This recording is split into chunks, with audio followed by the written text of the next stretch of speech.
Good day, YouTube. Welcome back to the channel. Today I'm going to be doing a quick tool review on this Trumpeter paint mixer. I recently picked this up as part of my tools order from emodels.co.uk. Excellent site if you need to order anything. Very quick delivery to Canada, 5 days, as I mentioned before.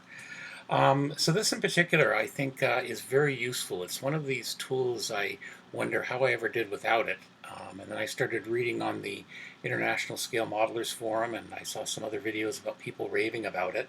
So I thought I'd give it a try. So basically it was £7.49 at eModels. And there is also, this one's made by Trumpeter, but there's also a one made by Badger. They look very similar. I'd almost want to half guess that they're probably made in the same factory. And the pricing really varies where you can get them. So for example, in the UK, the Badger one's more expensive, but in North America, I've seen the Badger one being cheaper than the Trumpeter one. As I said, I ordered this one from eModels just because I was doing a bunch of other tool orders. And I'm very impressed with it so far. Really helps with the consistency for mixing my paint, and definitely I've noticed a difference. So basically there's not much to it. It's basically two batteries, AA batteries you put in there, a little knob at the end, kind of similar to what you'd see in a kitchen, I guess. And you just turn it on and away it goes. So anyway, I'm going to show you how I use it and how impressive it is for actually stirring paint, particularly older paint, stuff you haven't used in a while. I've also got my jar of Windex here for my cleaner to clean it afterwards. I'm just going to open that up. So I'm going to start with this bottle of Sky Blue, and I haven't touched this in a long time. I don't even remember what I bought it for. That's how old it is. Now, I don't know if you can see this, but as you can see, it's pretty well been separated. There's definitely the liquid on top and more of the paint below. So yeah, previous to this, if I wanted to just stir paint, I would use a toothpick. I would use the old standby little paint stirrers by Tamiya, manually stir it. Pretty laborious. But anyway, so what I'm going to do is I'm going to put this in here, and you'll see all I do is I put it in. Obviously, the usual safety rule applies. Don't run it when you take it. Don't leave it running when you take it out the paint pot, or you'll have a wonderful mess or an impressionist painting, depending on what works for you. So I'm going to put this in here, and I'm just going to start stirring it. And already you can probably see a difference. Let's see if I can get this up to the camera. So as you can see, it does a really good job. Just stir round and round. Even a few seconds makes a difference. Up and down, I can feel the difference. It's definitely more even. So what I tend to do is save a little bit of paint when it's running. Now you can have a pulse. This thing has a pulse switch, or you can just leave it on like that. So I'm going to do that. And then what I do is I gently lift it out to get a lot of the paint off. I turn it off, tap it, and then what I do is I put it in my jar of Windex. Give it a quick clean, like so.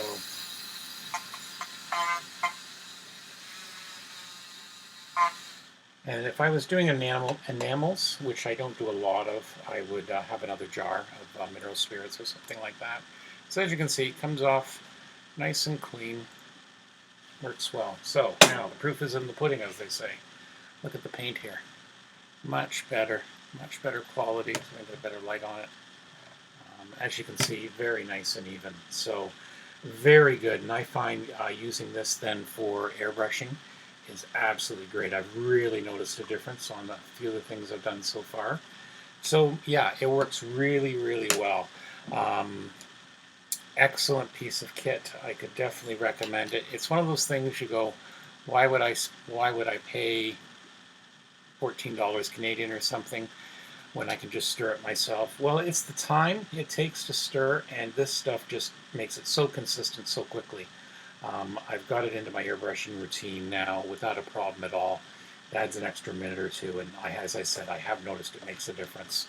So definitely give it a try. I'm actually going to try one other little bonus thing. I found this old jar of Tamiya flat black, and I probably had this jar, some of the old bigger jars, for, God, 25 years, something like that. and it's been well used. There's hardly anything in there.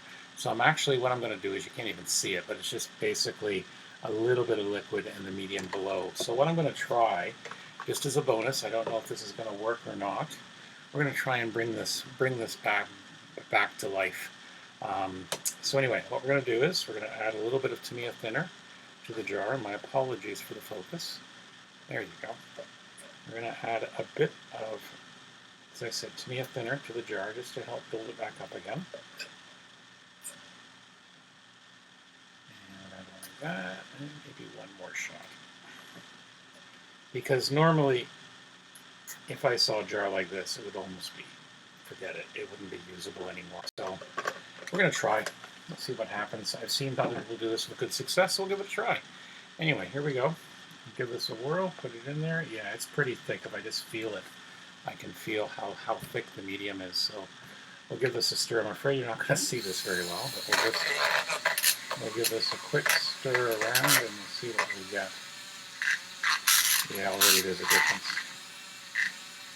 I may have added a touch too much thinner, but that's just fine.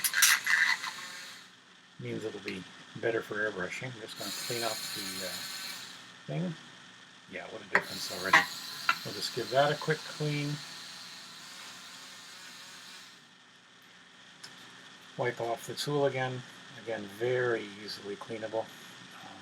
Works very, very well. So let's see how this looks now. Yeah, that looks a lot better already.